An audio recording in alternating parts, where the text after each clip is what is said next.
Hello everyone! Thanks to Crosschain Bridges, the free movement of capital peaked this March at over $25 billion.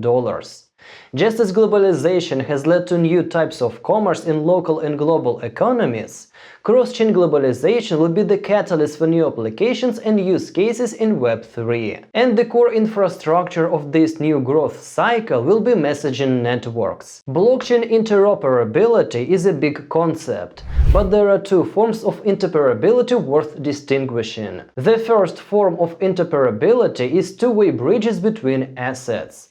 In essence, these bridges are easier to think of as banks. Banks accept assets on one side and issue liabilities on the other. For a bank to be fully solvent, its assets must match its liabilities. The main task of a bank is to remain fully collateralized and to process deposits and payments continuously. Almost every major bridge today is a two-way bridge of this type. Remarkably, most of these bridges are sponsored by blockchains. Think of Polygon, Avalanche or Near Rainbow bridges, all created or sponsored by their blockchains, and almost all of them lead directly to Ethereum. This is not surprising. Emerging blockchains need bridges to bring in assets and users. So if two-way bridges are banks, how do these banks compete? It's simple, they compete on the size of their balance sheets. The largest, most capitalized bank will be the most trustworthy and will ultimately earn the trust of its users. Of course, interface and efficiency matter, but when you're competing on trust, balance sheet size is the main trump card. Many of these bridges are fairly centralized, but the main question a user asks himself is not whether that bridge is decentralized, but rather if the bridge gets hacked, will I be protected? This is a difficult question. We have seen more than once how bridges have been hacked and hundreds of millions in assets have been stolen as a result. So the conclusion is that the bridges created by blockchains are not completely secure. What will happen next? Will state-sponsored bridges to Ethereum win in the long run? Here's the rub. A lot of bridges can enable the free movement of capital, but two-way bridges alone cannot create a global system of interaction. This is because most of these bridges do not allow complex interactions. They can only make simple money transfers. In their early days, Cosmos and Polkadot had ambitions to become a global cross-chain ecosystem. But instead, they've evolved into specialized ecosystems that mostly establish bridges between themselves and leave the communication outside of their ecosystems up to the user. But the only way to achieve true interoperability between blockchains is to solve the complex problem of messaging. That's exactly the problem Axelar solves.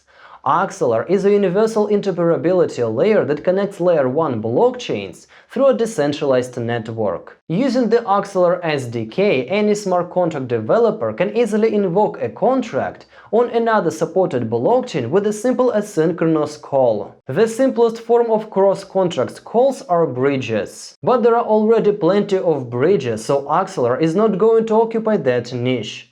Instead, Axelar has the advantage of providing more complex forms of interoperability and commerce. The Axelar SDKs are designed to provide the following benefits. Make it easier for blockchain developers to connect and interact with applications on other blockchains. Allow decentralized applications to easily scale across multiple networks with minimal development effort. Minimize the entry threshold for user interaction with applications across ecosystems. In the end, from the user's point of view, he does not need to know which blockchains are involved in the back end of his application. This is how people have long perceived the internet. When a website makes API calls to third-party servers, the user perceived it as a single application. Today it's obvious whether you're using Solana, Ethereum or Avalanche. In the future, Web3 may feel like the internet. There is only the application you interact with, and everything else is abstracted from you. If you have been following this field, you're probably familiar with Layer 0 and its Stargate finance. Layer 0 does what Axelar does. So what's the difference between the two and why is Axelar better? Axelar is a full POS network with its own token. All Axelar nodes run on other blockchain software. When you ask Axelar about the state of any blockchain it connects to, Axelar nodes sync with each other to query their local blockchain clients and coordinate the current state of other networks. If you want to conduct a cross-chain transaction, all Axelar nodes collectively manage threshold signature accounts on each blockchain, which can be used to perform actions or store funds on behalf of Axelar. Layer 0 is built quite differently.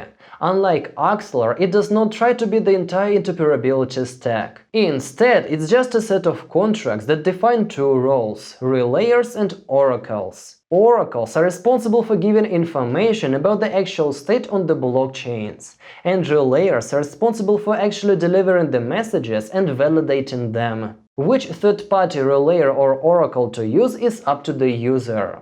Layer 0 itself is a neutral set of messaging and a set of standards. Proper message delivery and correct reporting of the state of multiple blockchains is the essence of why cross-chain communication is difficult. Axelar solves this problem head-on, and with a full-blown solution. Cross-chain has long been one of the holy grails of blockchain technology. Axelar takes the most robust approach and is well positioned to implement it. Almost everything about the technology has to do with the user interface. Achieving a smooth, intuitive user experience is critical to connecting the next 100 million people. If you want to achieve an end-user experience on par with what we've come to expect from Web 2, developers need the infrastructure and tool set that will allow them to erase boundaries in a cross-chain world. The rise of foreign direct investment in the 90s enabled the growth of multinational corporations around the world. Thanks to cross-chain interoperability, Web3 is on the verge of a similar inflection point. You will no longer be limited to applications that are within a single blockchain. It will open up the entire Web3 world to global access. That's it for today. Remember that this video is an introductory one, and you alone are personally responsible for all your actions. Thank you for your attention. See you in the next videos. Bye, everyone.